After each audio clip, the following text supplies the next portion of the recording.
5.7 اور 6%. آخری 2 سالوں میں کورونا کے باوجود.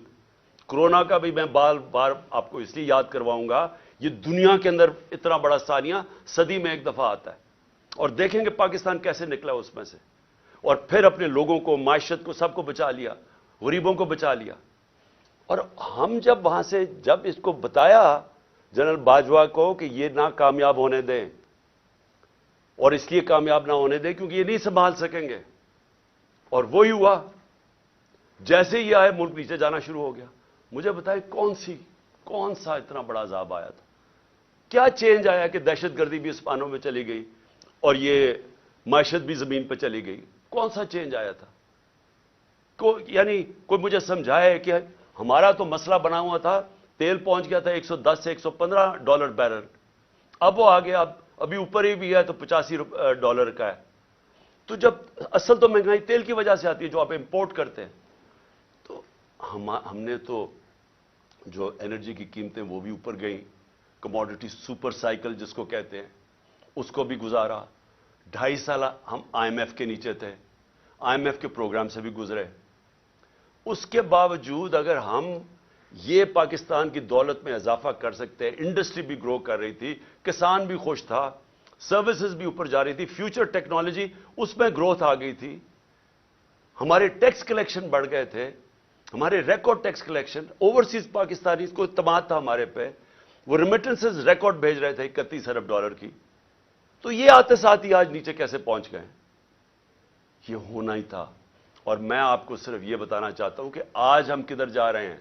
میرے سے وہ چیزیں پوچھے جب میں اقتدار میں تھا, اگر یہ نہ ہٹاتے پھر ہم ذمہ دار تھے. اگر یہ نہ سازش کر کے, یہ جو شہباز شریف بولتا پھرتا ہے, کیوں آپ نے سازش کی تھی کہ اگر آپ کو اتنا خوف تھا, ہماری تیاری نہیں تھی, ملک کے حالات بہت برے تھے, ہمیں رہنے دیتے. 1 سال, 1.25 سال, 1.5 سال رہ گیا تھا, ہم ذمہ دار تھے. پھر ہم اس کے ذمہ دار کیسے ہو جو آپ آ کے ملک کا بیڑا گرک کر کے رکھ دیا ہے, ہر طرح ملک نیچے لے گئے ہیں. مجھے یہ ذرا یہ سمجھائیں کہ 90 روپیہ گرا ڈالر کے مقابلے میں, 90 روپے. کیا اس کے ہم ذمہ دار ہیں؟ یعنی کیا آپ مجھے صرف یہ سمجھا دیں کہ یہ جسٹیفائی کیسے کرتے ہیں کہ 90 روپے ڈالر کے مقابلے میں کم ہو گیا؟ 90 روپے پاکستان کی دولت, لوگوں کے پیسے کے اندر کمی آ گئی ہے.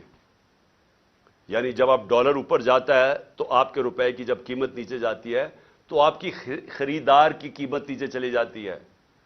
اس سے جو چیز آپ باہر سے امپورٹ کرتے ہیں وہ سب مہنگی ہو جاتی ہیں. اور اس کا جب اثر آئے گا, جب 90 روپے آپ گراتے ہیں, آپ گرتا ہے کہ آپ کی نااہلی کی وجہ سے, اس کا اثر کدھر آ رہا ہے؟ ہر شعبے پہ اس کا اثر آ رہا ہے.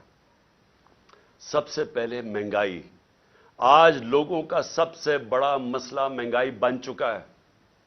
لوگ, تنخواہ دار لوگ آج سوچتے ہیں کہ ان کی تنخواہ میں کیسے گزارا ہوگا, اور ابھی پوری مہنگائی آئی نہیں ہے. ابھی تو اثر, یہ جو آخری 35 روپے گرے ہیں, ابھی اس کا اثر نہیں آیا. ابھی تو جو پٹرول اور تیل کی قیمتیں بڑھی ہیں, جو انہوں نے پٹرول اور ڈیزل بڑھایا ہے 35 روپے لیٹر, ابھی یہ اور بڑھنا ہے, کیونکہ جو روپیہ گرا ہے اس کا ابھی آپ کو اثر آئے گا, کیونکہ جو باہر سے چیزیں مہنگی ہوں گی. اور یہ کیسے مجھے بتا سکتے ہیں کہ 16 ارب ڈالر کے ریزروز چھوڑ کے گئے تھے, آج 3 ارب ڈالر کے تقریباً رہ گئے. تو کیا اس کی 9 مہینے میں یہ ہوا ہے؟ تو پھر سے میں کہتا ہوں, کون سی قیامت آئی تھی کہ ملک کو یہاں پہنچا دیا؟ اور میں عوام کو بتانا چاہتا ہوں کہ ابھی جو مہنگائی ہے ہمارے دور میں, جو کہ عوام کو, لوگوں کو افیکٹ کرتی ہے, اسے کہتے ہیں سینسٹیو پرائس انڈیکس. کھانے پینے کی چیزیں جو گھروں میں, آپ کی کچن میں, آپ کو جو عام لوگ, جو سفید پوش, جو تنخواہ دار, جس کو لوور مڈل کلاس کہتے ہیں, جو مزدور ہیں, ان کو سب سے زیادہ افیکٹ کرتی ہے, جس کو کہتے ہیں SPI سینسٹیو پرائس انڈیکس. ہمارے دور میں 16% تھی, آج وہ پہنچ گئی ہے تقریباً 40%, اور یہاں رکنے نہیں لگی. کیونکہ ابھی اس کا پورا اثر آیا نہیں ہے جو روپیہ ہمارا اتنی تیزی سے گرا ہے. اس کا مطلب چیزیں جب اور مہنگی ہوتی جائیں گی یہ لوگوں کے لیے اور مہنگائی بڑھتی جائے گی. جو ہمارے قرضے ہیں 9 مہینے میں ہمارے قرضے کتنے بڑے ہیں؟ 10,000 ارب روپیہ. 10 ٹریلین روپے ہمارے قرضے بڑھ چکے ہیں جب سے یہ آئے. اور انہوں نے کیا کیا؟ ایک کارنامہ کیا، اپنے سارے کرپشن کے کیسز ختم کر دیے. عوام کا انہوں نے جو حال کیا وہ آپ سب کے سامنے ہے. عوام کو دھکیل دیا ادھر جدھر 8 لاکھ ہمارے پروفیشنلز ملک چھوڑ کے چلے گئے ہیں، امید کھو بیٹھے ہیں. عوام ادھر پسی ہوئی ہے اور انہوں نے 1100 ارب روپے کے اپنے کرپشن کیس ختم کیے. ان کو نہ فکر تھی دہشت گردی کی، نہ انہوں نے اس کے اوپر ٹائم لگایا. معیشت کی ان کو سمجھ نہیں تھی اور یہ جو ان کی نااہلی تھی وہ سامنے آ گئی ہے. اور اپنا صرف جدر کامیابی سے جس کام کے لیے آئے تھے اپنے سارے کرپشن کے کیس ختم کر دیے، جس کو ہم NRO2 کہتے ہیں. جو ملک سے ایک غداری کی تھی جنرل مشرف نے جب ان کی چوروں کی بڑی چوری معاف کی تھی 2008 میں، اور ایک یہ دوسری جنرل باجوہ نے یہ جو ان کو NRO2 دیا ہے، یہ سب سے بڑی غداری ہے کہ آج دروازے کھول دیے ہیں بڑی چوری کے، وائٹ کالر کرائم کے دروازے کھول دیے ہیں. کیونکہ نیب تو انہوں نے ختم کر دی ہے، FIA ختم کر دی ہے. ان کا صرف کام ہے سیاسی انتقام لینا. اور میں جو تیسری آج چیز بات کرنا چاہتا ہوں، 3 چیزوں پہ میں نے آج بات کرنی تھی.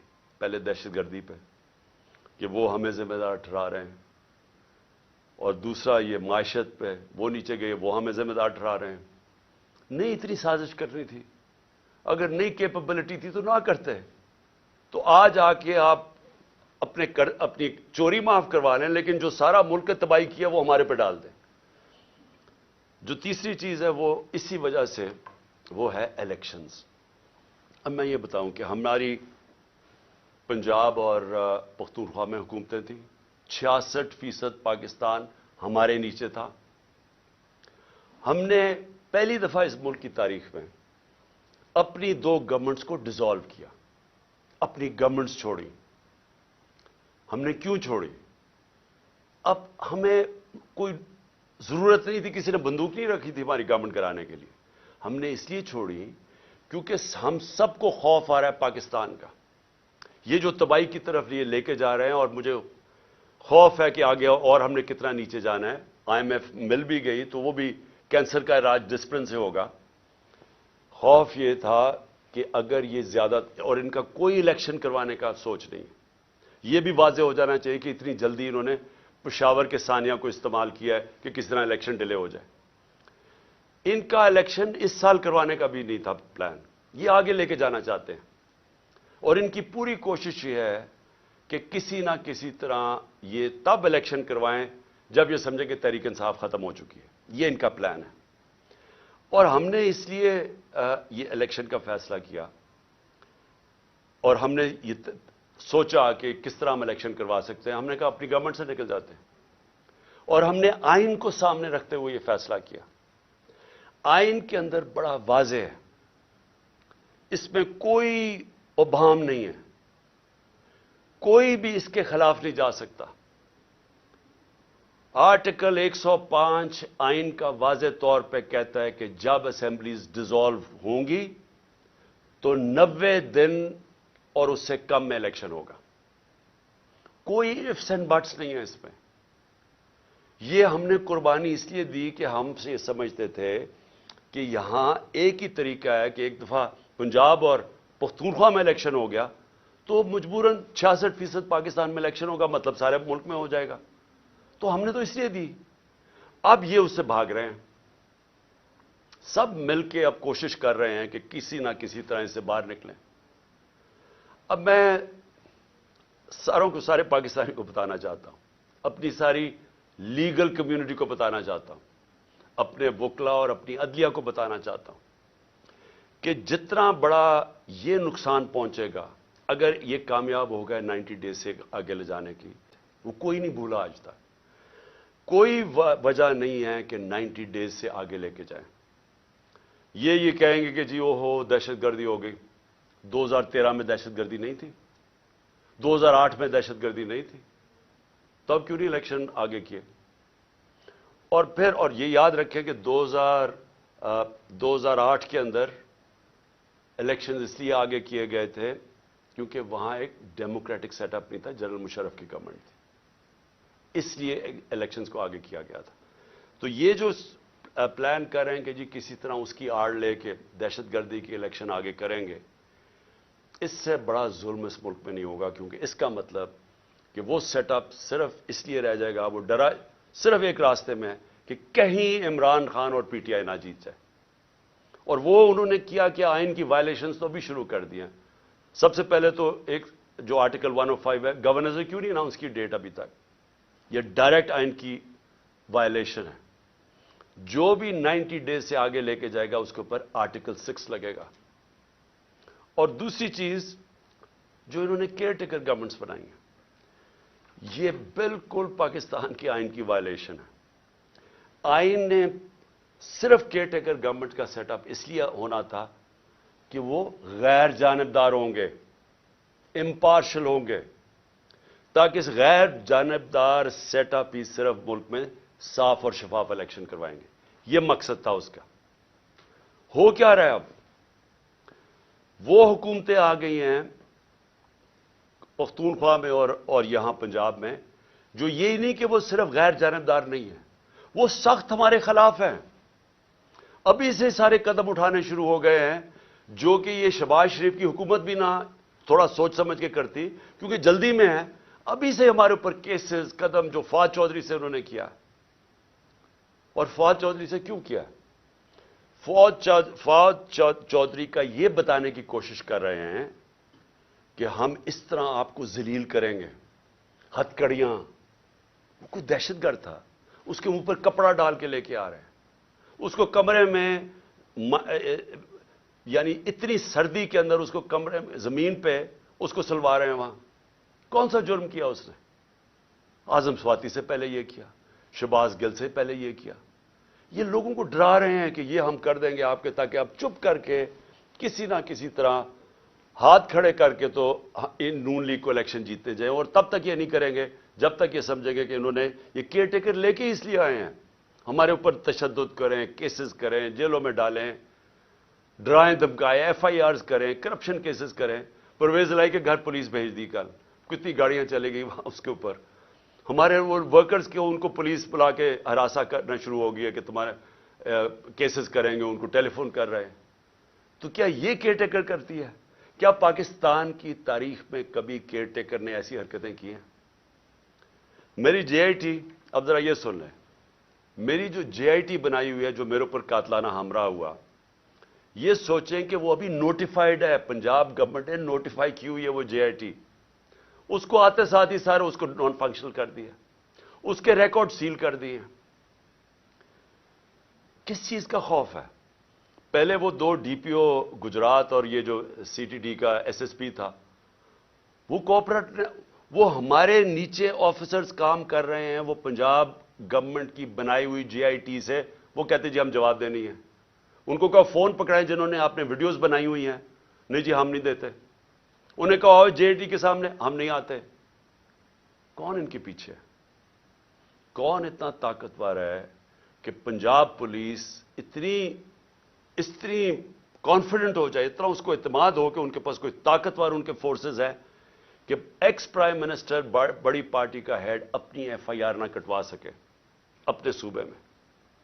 اور پھر جن کو خوف ہے, وہ جو طاقتور لوگ جن کو خوف ہے کہ کوئی چیزیں نہ سامنے آ جائیں جے آئی ٹی کی, وہ سارے طاقتور لوگ پوری کوشش کریں سیبوٹاج کرنے کی. لیکن سیبوٹاج کرنے سے پہلے کیا چیزیں سامنے آ گئی ہیں؟ پہلے میں یہ ذرا آپ کو 2 چیزیں بتا دوں کہ پہلے تو 16 دسمبر کو جے آئی ٹی نے جو فورینسک رپورٹ دی تھی عدالت میں, اس میں کیا چیز آئی؟ 2 شوٹر تھے. انہوں نے یہ اسٹیبلش کر دیا کہ دو بندوق والے تھے جنہوں نے گولیاں چلائی. وہ 16 دسمبر کی آ گئی.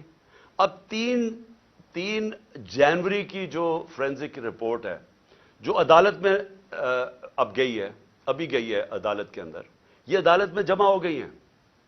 اس نے اسٹیبلش کیا ہے کہ 3 شوٹر تھے. سو جو سارا بنایا ہوا تھا کہ جی ایک دینی انتہا پسند ہے جس نے کہا میں اکیلا ہوں, اس کو پڑھا کے بھیجا تھا پہلی سٹیٹمنٹ میں اکیلا ہوں, تو پہلے تو یہ ثابت ہو گیا کہ 3 شوٹر تھے. تو ساری جو سازش تھی وہ سامنے آ گئی. اور 3 شوٹر اس طرح تھے کہ اس کی گولیاں جو ہم کہہ رہے تھے, جو میں بھی کہہ رہا تھا کہ اوپر سے میرے گولی چھت سے گولیاں, ان کے گولیوں کے خول مل گئے جو انہوں نے آئیڈینٹیفائی کیا جی آئی ٹی نے, جو کہ اب عدالت میں جمع کروا دی. تو سوال میرا یہ پھر سے بنتا ہے کہ کیا ایک کیئر ٹیکر گورنمنٹ جس کا کام ہی یہ نہیں ہے, جس کا کام یہ تھا کہ وہ صرف اور صرف الیکشن کروائے, وہ انٹرفیئر کر رہی ہے جی آئی ٹی میں؟ کون ہے ان کے پیچھے؟ کون ہے یہ ان کو جو ایڈوائز کر رہا ہے کہ سارے جو آفیسرز یہاں لگوائے جائیں وہ سارے N T P T I ہوں؟ ان آفیسرز کو لگایا جا رہا ہے جنہوں نے 25 مئی میں ہمارے اوپر ظلم کیا تھا. ہم نے 22 صرف ساری پنجاب کی فورس سے ہم نے 22 لوگوں کے نام دیے تھے کہ ان کو آپ کو نہیں لگانا چاہیے, یہ سخت ہمارے تحریک انصاف کے خلاف ہے, انہوں نے ہمارے اگینسٹ ایکشن لیا تھا. ان میں سے 13 کو لگا چکے ہیں, 22 میں سے 13 لگ گئے اور باقی لگنے والے ہیں. کون سی کیئر ٹیکر گورنمنٹ نے پاکستان کی تاریخ میں یہ کیا ہے؟ اور میں ایک اور بھی بات کرنا چاہتا ہوں, کیونکہ یہ میرے اوپر جو قاتلانہ حملہ ہوا تھا, ایک قیامت کی نشانی آ گئی ہے. آصف زرداری نے میرے اوپر ہرجانہ کر دیا, ڈیفیمیشن کر دیے. ڈیفیمیشن کا کیا مطلب ہوتا ہے؟ کہ میری ریپوٹیشن کو نقصان پہنچایا گیا ہے, اس لیے میں عدالت میں جا رہا ہوں. آصف زرداری صاحب, سب سے پہلے جب یہ عدالت میں کیس جائے گا, میں تو بڑا شکر کر رہا ہوں کہ آپ عدالت میں آئیں گے. سب سے پہلے وہ آپ سے پوچھیں گے کیا آپ کی کوئی ریپوٹیشن ہے جو خراب ہوئی ہے, اس کو نقصان پہنچ سکتا ہے. ساری دنیا میں مضمون آپ کو دکھائیں گے پہلے کہ مسٹر 10% آپ کا نام رکھا گیا تھا, کہ ہر چیز کے اوپر پیسے بناتے تھے. سندھ کے لوگوں سے پوچھیں کہ کیا ظلم کا نظام آپ نے وہاں رکھا ہوا ہے. قرآن پہ ہاتھ رکھ کے بتائیں کہ آپ نے اب تک کتنے لوگ مروا چکے ہیں. وہ جج کا جو نام آپ کے اوپر آتا ہے, بتائیں نا لوگوں کو کہ آپ نے کیا کیا کیا اپنی ماضی میں, کس طرح کی دہشت پھیلائی ہوئی آپ نے سندھ کے اندر. تو کیا کسی نے رائٹنگ میں دیا تھا کانٹریکٹ؟ مجھے پتا چل ہی گیا تھا نا کہیں سے, تو میں اس لیے بول رہا تھا تب, اور جلسوں میں کہہ رہا تھا کہ کرنے والے ہیں. اس سے پہلے بھی ایک پلان بنایا ہوا تھا, یہ پلان بھی بنا تھا. تو کوئی مجھے رائٹنگ میں تو کسی نے نہیں کہا تھا کہ آپ ثبوت دیں. جی مجھے انفارمیشن ملی تھی تو میں نے کہا تھا, اور وہ ساری انفارمیشن ثابت ہو رہی ہے. یہ جو جی آئی ٹی میں کور اپ کرنے کی کوشش ہو رہی ہے, یہ طاقتور لوگ اپنے آپ کو بچا رہے ہیں. تو جی دہشت گرد کا خود کش حملہ ہو گیا اور عمران خان کو مار دیا. میں یہ اس لیے ساری قوم کے سامنے لے کے آ رہا ہوں کہ آصف زرداری, آپ نے جو اربوں روپیہ اس ملک کا چوری کر کے باہر رکھا ہوا ہے, یہ قوم آپ کو معاف نہیں کرے گی. اس لیے میں نے کیا ہے کہ آپ پیسہ نہ انجوائے کریں, بعد میں یہ سمجھیں حملہ کروا کے کروا دیں. اور وہ جو آفیسرز بھی ہیں ان کا بھی مجھے پتہ ہے کون ملوث ہے ان کے اندر, اور اس لیے میں پہلے سے لوگوں کو آگاہ کر رہا ہوں. اور میں بڑا شکر کر رہا ہوں کہ اس آدمی کو میرے ساتھ عدالت میں کھڑا کرو. میں اس کی پوری کتاب ہوگی, اتنی بڑی کتاب ہوگی بتانے کے لیے کہ اس کے پاس ریپوٹیشن ہی نہیں ہے ڈیفینڈ کرنے کے لیے. آخر میں اپنی قوم کو میرا آخری پیغام یہ ہے, یہ آج کی تقریر کا, کہ دیکھیں ایک ملک پھر سے یہ یاد رکھیں کہ اس کے پیچھے ایک بڑی خواب تھی. اس ملک کو بنانے کے لیے ساری دنیا, مسلمان دنیا میں خوشیاں ہوئی تھیں. مجھے البینیا کا پرائم منسٹر ملا ایک دفعہ. اس نے کہا کہ ہم قائد اعظم کی تقریریں سنا کرتے تھے, اب وہ فوت ہو گئے, ہم ریڈیو پہ سنا کرتے تھے. اور نیلسن منڈیلا نے کہا کہ وہ قائد اعظم کی تقریریں سنتے تھے کیونکہ وہ سارے آزادی کی جنگ میں ملوث تھے. اور اس نے کہا کہ مٹھائیاں بانٹی گئیں البینیا کے اندر جب پاکستان بنا. یہ ساری مسلمان دنیا میں ایک ہوپ آئی کہ کیسا ملک بنے گا. اس وقت سب سے بڑی پاکستان کی آبادی تھی مسلمان ملکوں میں. بدقسمتی سے ناانصافی کی وجہ سے ایسٹ پاکستان علیحدہ ہوا. تو اس وقت سارے لوگوں نے امید لگائی ہوئی تھی کہ ایک ایسا ملک آئے گا جو لیڈ کرے گا مسلمان دنیا کو. ہم کدھر پہنچ گئے وہاں سے؟ ہمارے پاس یہ چور اوپر بیٹھ کے آ کے پیسے ان کے باہر پڑے ہیں, ملک کا ان کو کوئی فکر ہی نہیں ہے. روپیہ 90 روپیہ ڈالر مہنگا ہو گیا ہے ان کے 9 مہینے میں. ان کو کیا فائدہ ہوا؟ ان کو کیا نقصان ہوا؟ فائدہ ہی فائدہ, نقصان زیرو, کیونکہ ان کے ڈالرز میں پیسے پڑے ہوئے ہیں باہر. ان کے تو ڈالر اور ان کی ویلیو اوپر چلے گی, انہوں نے تو پیسہ باہر رکھا ہوا ہے, ان کو تو فائدہ ہو گیا. نقصان ہماری طرح کے پاکستانیوں کو ہو رہا ہے جن کا جینا مر رہا ہے یہاں. ان کے لیے تو عذاب ہو جاتا ہے جی ای سی ایل پہ ڈال دیا, مجھے ڈالیں ای سی ایل پہ, مجھے کیوں نہیں فکر کہ اچھا جی ای سی ایل پہ ڈالیں گے تو مجھے بڑا کوئی مسئلہ ہو جائے گا. ان کو کیوں مسئلہ ہے؟ کیونکہ پیسے گننے ہوتے ہیں, پراپرٹیز باہر دیکھنی ہوتی ہیں, بڑے بڑے ہیرڈ جیسے جگہ پہ شاپنگ کرنی ہوتی ہے, بڑے بڑے باہر ریسٹورنٹس میں جب اتنا بڑا پیسہ آ جائے تو وہ خرچ بھی کرنا ہے نا, وہ پاکستان میں تو نہیں ہو سکتا. عذاب ای سی ایل پہ ڈال کے, مجھے ڈال دیں ای سی ایل پہ. جن کا جینا مرنا آج پاکستان میں ہے وہ سارے آج تشویش میں ہیں, غم زدہ ہیں, سب کو خوف آ رہا ہے آگے کدھر ملک جا رہا ہے. میں ہر پاکستانی کی بات کر رہا ہوں جو سمجھتا ہے کہ یہ ہماری ماں ہے, ہمارا ملک ہے. وہ سب آج ان سب کو خوف آ رہا ہے کہ جو ڈائریکشن میں پاکستان جا رہا ہے. اور میں پھر سے یہ کہتا ہوں کہ ہمیں وقت ہے ابھی بھی, اور ایک راستہ ہے بس. جو مرضی, میں آپ سے نہیں کہہ رہا, میں 8-9 مہینے سے ایک ہی بات کہہ رہا ہوں کہ یہ جو لوگ آئے ہیں اس سے نکلنے کا ایک ہی حل ہے, ایک فری اینڈ فیئر الیکشن کروائے جائیں جلدی سے جلدی. عوام کے مینڈیٹ سے گورنمنٹ آئے, جب عوام کی بیکنگ سے گورنمنٹ آئے گی وہ بڑے فیصلے کرے گی. یہ چوہوں کی طرح نہیں, یہ چوروں کی طرح نہیں جو ڈرتے ہیں فیصلے کرتے ہوئے, کیونکہ ان کو ان کا تو مقصد ہی گورنمنٹ میں اور آنے کا, یہ ملک تو ٹھیک نہیں کرنے آئے. ان لوگوں کو جن کو پبلک بیک کرے گی, پبلک مینڈیٹ سے آئیں گے, وہ بڑے فیصلے کریں گے. جب وہ بڑے فیصلے کریں گے اس فیصلوں سے یہ ملک نکلے گا اس بحران سے.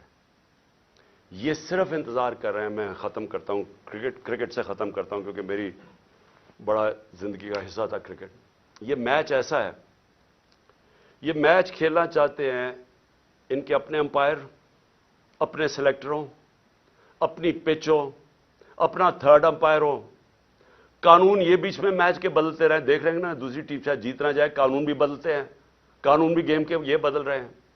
اور جو مخالف ٹیم ہے اس کے کیپٹن کو یہ جیل میں ڈالنا چاہتے ہیں, اس کی اچھے پلیئرز کو یہ ان کے اوپر مقدمے کر کے ان کو باہر رکھنا چاہتے ہیں ٹیم سے.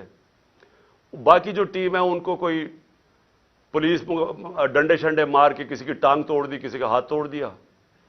اوپر سے جب یہ سمجھے گے نا کہ اب یہ ٹیم بالکل ہی اب نکارا ہو گئی ہے, تو پھر وہ 12th مین جو باہر لندن میں بیٹھا ہوا ہے وہ جب سمجھے گا نا, وہ اتنا ڈرپوک آدمی, وہ صرف تب واپس آئے گا جب وہ سمجھے گا اب ٹیم قابل ہو گئی ہے کہ جناب میں اب نیلسن منڈیلا آ کے اب میں جیتوں. ایسے ہونا نہیں لگا, کیونکہ ایک اور امپائر ہے مالک یوم الدین, وہ فیصلہ کر بیٹھا ہے. آپ جو مرضی کر لیں, میچ آپ نے ہارنا ہے.